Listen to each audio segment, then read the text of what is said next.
Hoje a gente vai mergulhar num tópico que é, no mínimo, fascinante. Imagina só fazer uma auditoria técnica, daquelas de software mesmo, sabe? Mas aplicada a um sistema de crenças. A fonte que a gente está analisando chama essa abordagem de engenharia reversa metafísica. E olha, ela vai nos levar para lugares bem inesperados. E isso já nos joga direto numa pergunta bem provocadora, que está no centro de tudo isso. Será que dá mesmo para auditar teologia como um engenheiro audita um sistema de computador? Tipo, procurando por bugs, incompatibilidades ou até código malicioso? Bom, segundo a fonte que a gente vai explorar hoje, a resposta é um sonoro sim. Então, se preparem, porque essa análise vai fundo. Ela usa uma terminologia bem técnica da própria fonte para desconstruir um sistema teológico. É para a gente pensar nisso como uma auditoria forense, só que em vez de finanças, a gente está procurando o que a fonte chama de incompatibilidade de kernel. Ou seja, um conflito lá no núcleo do sistema, sabe? Bem na base. Ok, vamos começar essa auditoria. Nessa primeira parte, a gente vai tratar a teologia não como um monte de crenças abstratas, mas como um sistema operacional de verdade, com linhas de código-fonte que, segundo essa análise, estão em conflito direto umas com as outras. Para a gente entender essa auditoria, primeiro precisa conhecer um conceito-chave da fonte, que eles chamam de TGUIB System. É um nome técnico, eu sei, mas a ideia por trás é até que simples. Teologia como um sistema.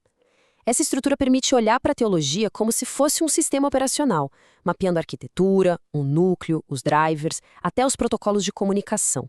É a base de toda a análise. E agora a gente chega na peça central de toda essa auditoria. A fonte apresenta uma ferramenta matemática criada especificamente para medir a integridade desse sistema. E aqui está ela, a equação de desconexão ontológica. Pois é, parece bem intimidador, né? Mas vamos com calma. O ponto crucial aqui é que, de acordo com a fonte, isso não é só simbólico, é uma ferramenta quantitativa de verdade. Cada letrinha e símbolo desses representam um componente específico, tirado dos textos, e o objetivo final é calcular um valor numérico para uma coisa que eles chamam de fraude sistêmica. Certo? Então, o que essa equação está medindo, afinal? Ela calcula o fator F, de fraude sistêmica. Pensa nisso como uma pontuação que mede o nível de incompatibilidade. De um lado, a gente tem o que a fonte chama de software de luz do filho, o sinal original puro. Do outro lado, a interferência, descrita como o hardware mineral do usurpador. Traduzindo, a equação mede o quão longe o sistema atual está do seu projeto original. Ok, vamos começar a descompactar essa equação olhando para as evidências. O numerador, a parte de cima, tem as variáveis que a auditoria aponta como sendo os vetores de interferência, ou seja, as vulnerabilidades do sistema. A primeira variável de interferência que a gente vai ver é a SU, que representa o sistema Sinai. Dentro dessa análise, ele é visto como o hardware da lei de pedra. Imagina um sistema operacional baseado em regras rígidas, inflexíveis, totalmente legalistas, pois essa é a fonte principal de interferência que a auditoria identifica. Outro vetor de interferência bem importante é o PRO, que representa a prostituta, ou Babilônia. Nessa auditoria, isso é definido como a interface do sistema que mistura a religião com o poder do Estado e com o comércio. É o componente que, segundo a fonte, acaba transformando a fé numa transação comercial. E olha, a lista de interferências é longa e bem detalhada. A auditoria é realmente exaustiva. Por exemplo, ela aponta a fusão entre igreja e Estado na época de Constantino como uma constante que corrompe o sistema. Outro ponto fascinante é o que eles chamam de plágio estético, que é o uso de rituais e símbolos para capturar a adoração. A análise vai até a virtualização do controle sistêmico com algoritmos modernos. Isso é só para ter uma ideia da profundidade dessa análise forense. Agora, olha que interessante essa virada. A fraude, segundo a equação, não aumenta só pela presença da interferência. Ela também aumenta pela ausência do sinal correto. Pensa nisso. Quanto menos presente a voz do pastor ou o software de luz, como a fonte chama, maior fica o fator de fraude. É como se fosse um vácuo que é preenchido pela corrupção. Agora vamos para o outro lado da equação, o denominador. Se o numerador representa a interferência, o denominador representa o sinal limpo, a base de legitimidade contra a qual a auditoria mede a corrupção do sistema. É aqui, no denominador, que a gente encontra os componentes do código-fonte original.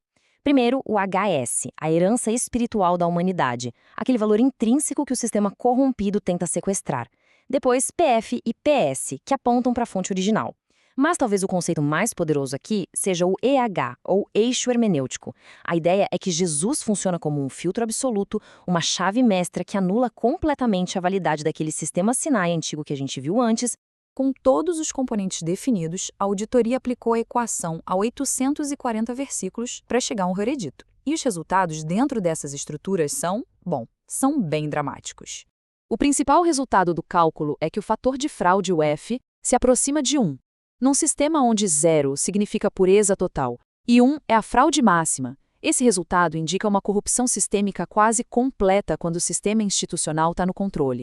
E esse gráfico resume a conclusão da auditoria de um jeito visualmente chocante. Dê uma olhada na barra da esquerda. A análise calcula uma proximidade de 99,1% entre o sistema institucional, a prostituta, e o hardware do Sinai. Basicamente, eles são a mesma coisa. Agora olhem para a direita. A proximidade entre esse mesmo sistema e o software de Jesus é 0. A conclusão da auditoria é, portanto, de uma incompatibilidade total.